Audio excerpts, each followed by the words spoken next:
Hey, y'all, what's up? Happy holidays. Happy New Year. This video was going up during Christmas break. We're talking about writing our IEPs as we come back from Christmas break, getting ourselves set up for the new year. And I have some quick and easy activities and lessons for you to do that's no prep to ease us back into the rigorous schoolwork. If that's what you're interested in, you want to hear more, let's get started. So the first thing that we are talking about, how to setting up your IEPs.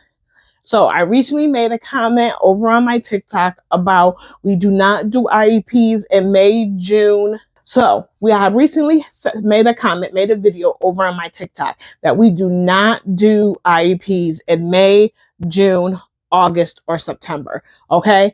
Those are not the months we do it. I've been at some districts where that's been a requirement, and I've been at some districts where it's been like a policy. However, so for me, that's just my guiding light, right? That's my rule, whether the district has something in place anyways. And the comments under that video are really telling me that, like, hey, this is my district's requirement. But as I talk to different people, this isn't a thing everywhere. The end of the year, we want to wrap stuff up, right? Making sure that all of our stuff is how it's supposed to be. We do not want to be doing IEPs. The beginning of the year, nobody wants to hit the ground running. We want time to get into the routine, to know our kids, to work out some of our kinks. And hitting the ground running with doing annual reviews is not something that any of us need to be doing in the beginning of the year. Like, okay, so when I first get a caseload and I have all of my annuals for the year, they're all scheduled by September, depending on when you go to school. I'm usually in school the first or second week in August, so I get all my annual reviews scheduled before September 1st, and I stop in May. We are not, like, the first week in May, depending on when the child's IEP is, we are not having or doing IEPs in May, June, August, or September. Come on, y'all. That needs to be a non-negotiable.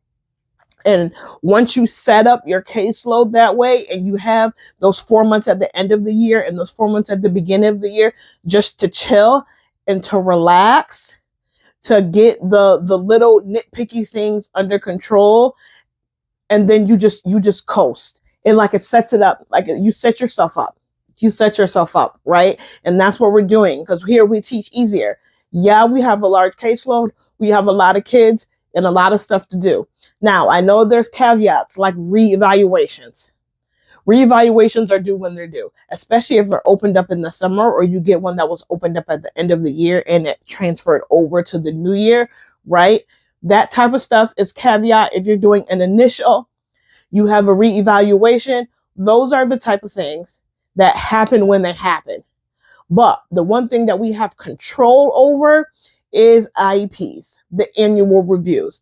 And one thing, a little note that I just want to put out there is if you have your IEP set up so that you don't do them in May, June, August, or September, I need you to start looking at your IEPs. I need you to start looking and see if you need any addendums done. Look at your kids. Are there kids who need less service time? Are there kids who need more service time? Is there places in your schedule that you need to rearrange to make sure that when you come into the next school year, things are all set? I would have those type of addendums in the last 2 months. Okay. I mean, I'm still not doing nothing in June. Let's be honest. I'm still not doing nothing in June. Okay. But if I have those quick addendum meetings where I have the data to support my decision in lowering a service time, changing a service time, changing a goal, anything like that, I would have those maybe in May, if the meeting doesn't already align at the end of the year. Let's say I had the annual review in like the first semester, when it's a second semester, and I get this information, I have the data to prove that can be adjusted, then I'll do an addendum. But if I know that in January, I am not waiting until May. The goal is that we're not even looking at ECATs in May and June, y'all. I mean, we still have to progress monitor, but y'all know what I mean, okay? That's not even a thing for us. So we don't do IEPs. We don't do annual reviews, May, June, August, and September.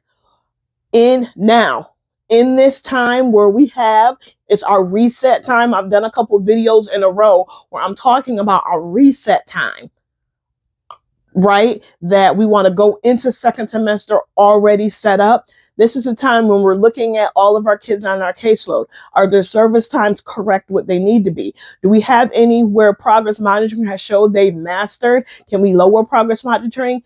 Do we need to change goals? We're looking at all of these things. What do we need to do so that as we're going into the next school year, we're setting ourselves up better so that our kids can succeed? And I just had a conversation like with this in school. I'm like, in the current resource environment that I'm in, I don't teach the general curriculum. They come to me on grade level. Let me say it like that. I don't teach it on grade level. So wherever they are when they come to me, if you're my reading group and we need phonics, then that's what we're doing, regardless of what grade you're in. So if I have a kid who's in the yellow or one grade level behind, I am pushing them in the classroom. They don't need to be pulled out with me because the deficit is going to grow because I'm not teaching them the grade level curriculum. Does that make sense? Now, I know there's some EC positions where if they get pulled out, they get pulled out in your room and like you teach them, for example, ELA, but it's being taught by the special education teacher. And that's a pull out resource type of environment. They don't do that in my district, in any of the districts that I've been in. Like they don't do that. And so when I'm getting pulled out, I'm teaching to their goals, to their annual goals, right? And so since that's the case, I'm trying to, if you're a grade level behind or you're in the yellow, if you're almost proficient, then I want you in the class. I don't want you with me because where you show growth on your grade level is in the class. And if the majority of my pull-out group is at one level, and that's the one level that I'm teaching in whole because we don't pull by cognitive ability, we pull by grade level, and I'm teaching lower than you need, I'm not as rigorous for you, then I want you to be in the classroom. And so those are the things that I'm looking at when I'm going over my caseload. I'm preparing myself for second semester. Those are the things that I'm looking at in order to set myself up for the second semester and for the next school year. Okay. And even if I plan on leading the next school year, y'all, I know that we hate it when we get a terrible caseload. The IEPs are written terribly. The service times don't make no sense. The goals don't make no sense. There's 11 goals on the thing. We hate that. I know we hate that. And it's like, now you got to have all these meetings to change stuff because I know I don't work this way. So how was this last person doing all this stuff that doesn't make any sense?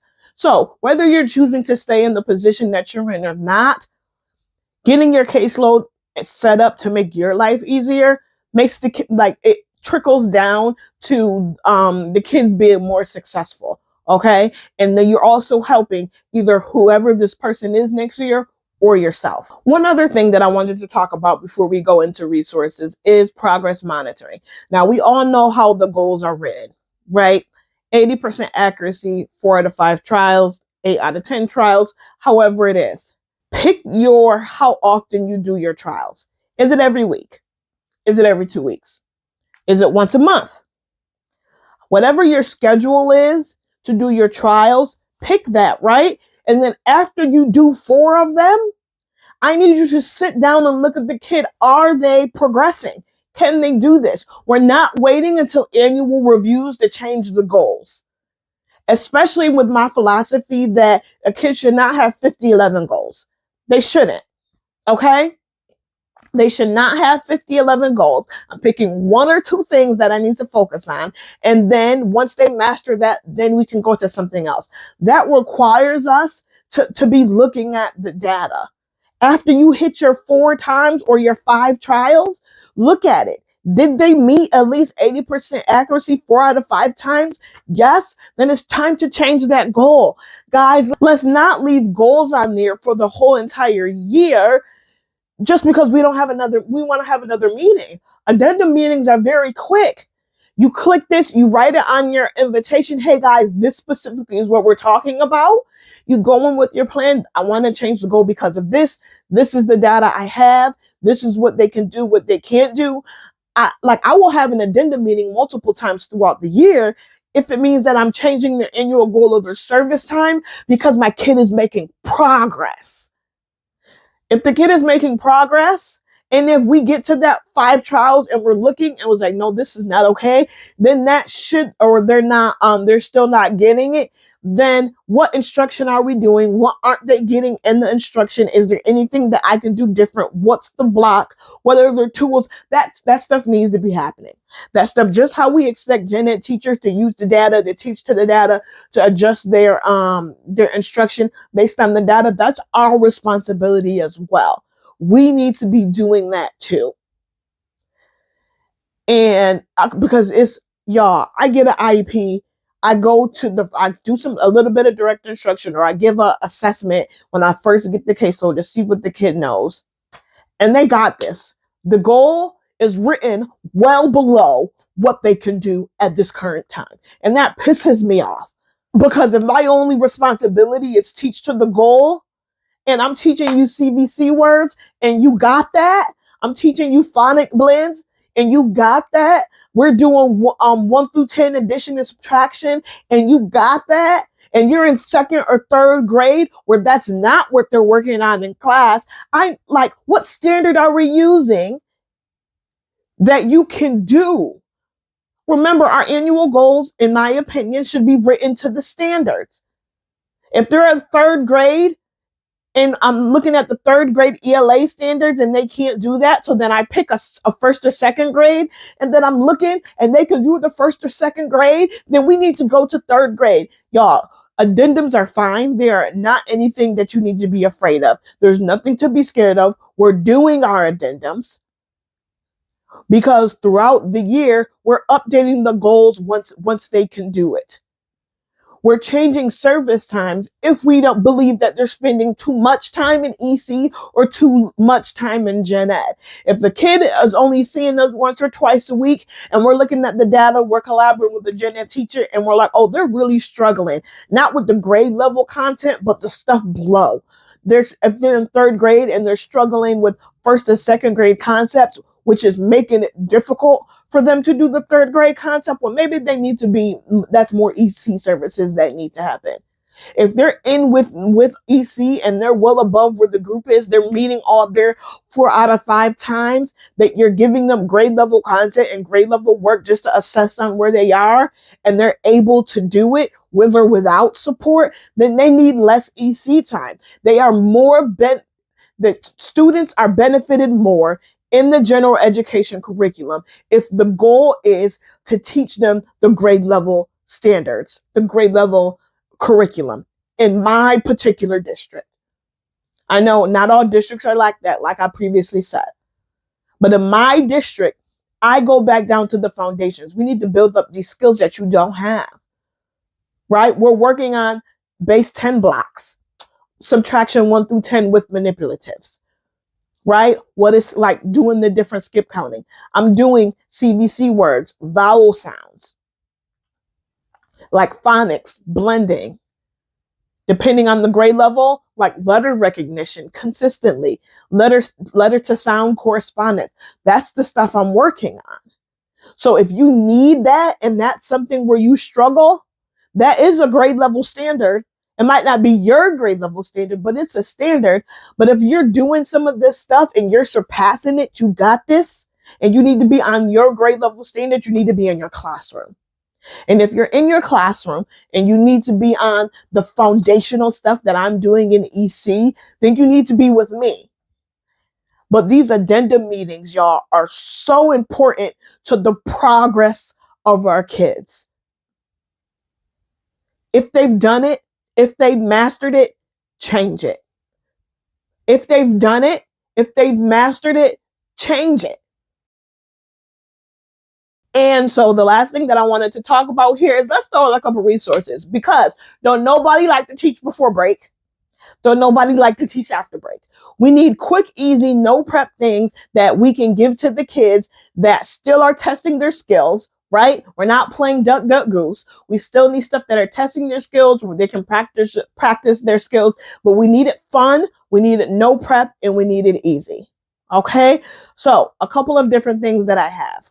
So I have a back to school story lesson. It's called Back to School. It can be back to school in the summer. It can be back to school after a break, winter break, spring break, whatever break you have. And it's just a simple, like one of those adventure stories. It gives you a scenario, you pick two choices, and then based on those two choices, you go off into your own path. And each time you get to a path, you have to write a response. This is my answer because you're keeping track of your responses. And then there's different options for the teacher to do share outs. You can wait until the end, and all the responses need to go into one big response based off of what your end personality is, because each path leads you to an end personality. You're goal oriented. You're an aesthetic bombshell. Whatever it is that you choose, right?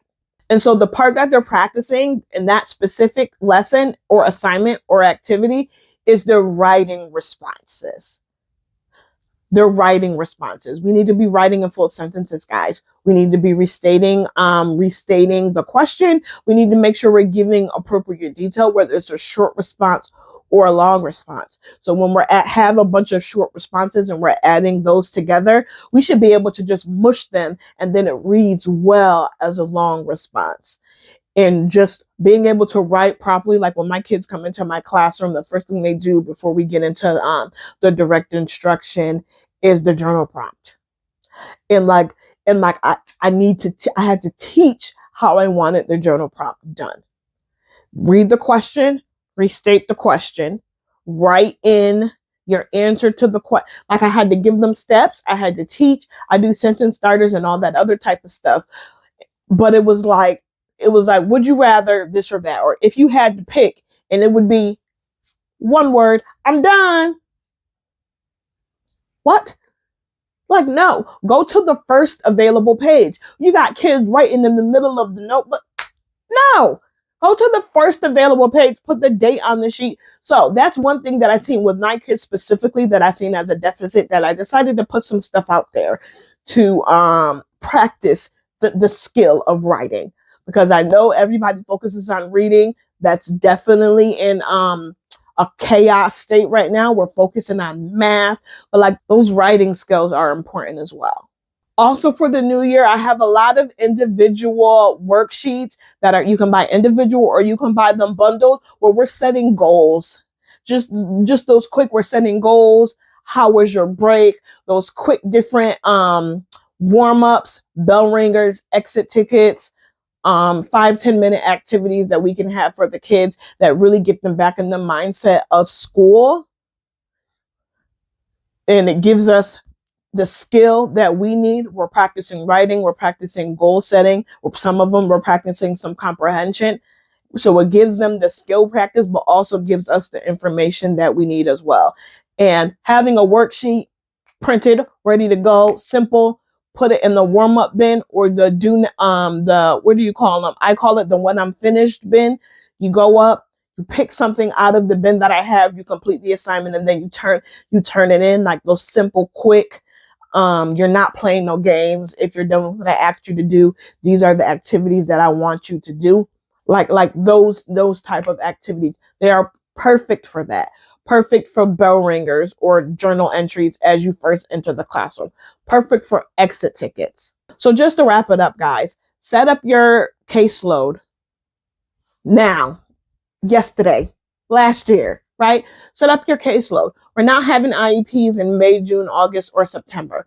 Those 4 months are off limits. If you need service times that need to be added, subtracted, you have goals that have to be changed, we're not scared of addendums. If we have the data to prove that they've mastered it, we're changing it. We're not doing 50-11 goals at the same time, but because we're not doing 50-11 goals at the same time, if they've mastered the skill, we're changing the goal. Pick a schedule for your progress monitoring. 1 week, 2 weeks, every month. Now, I'm not saying that that's the only time you give like a task or an assignment. No, you teach how you teach. But the one that you're going to use to put in ECATs, the one that you're progress monitoring, that you're using as that particular data, pick a schedule that works for you and then make sure you stay on that schedule. Okay? We're not scared to have addendums. We're moving our caseloads around so that we're not having IEP annual reviews in those hot months. Don't nobody feel like teaching before or after a break. So I have in my New Year's Eve folder, in my holiday folder, and in my worksheets folder, plenty of options for you. We've highlighted the back to school lesson and the back from break New Year's goals worksheets that are quick and easy. The back to school thing take the whole class period, y'all. Now, if y'all one of them schools that got 90 minutes, it's not going to be 90 minutes, but I got you for at least 45 to 60. Okay. Depending on how you do your share out, at least 45 to 60. And the worksheets, warm ups, bell ringers, do nows, put them in the when I'm done bin or exit tickets. Something fast, quick, and easy where we're always practicing the skill. We're just doing them in different ways.